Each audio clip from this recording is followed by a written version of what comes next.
The public will pay more for their electric consumption this coming March. The increase is 19 centavos per kilowatt hour. Julius Desamburon filed this report. Consumers will have to brace themselves for another power hike next month. A 19 centavo increase was approved by the Energy Regulatory Commission from the original 39 centavo petition of the Power Sector Assets and Liabilities Management Corporation or PSALM.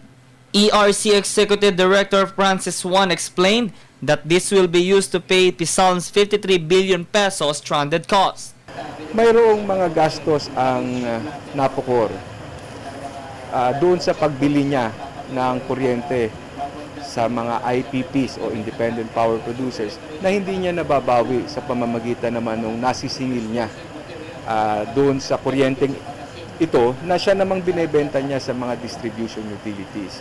So dahil mas mataas ang bili niya kaysa sa benta, yung nababawing ginastos niya, ito ay nadadagdag doon sa stranded. One clarified that aside from the stranded cost, the PSALM also included the stranded debts in their petition for a rate hike. The 19 centavo power hike is expected by next month. For consumers using 200 watts a month, 38 pesos will be added to their monthly bill. This hike will remain until another order is approved.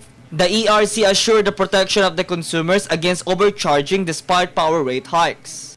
Mula sa 74 billion, bumaba sa 53 billion kasi mayroong mga hindi isinama ang komisyon dahil alam niya na mayroong ibang panggagalingan ng pambayad dun sa mga gastos na yan. For the People's Television Network, this is Julius Desamburon.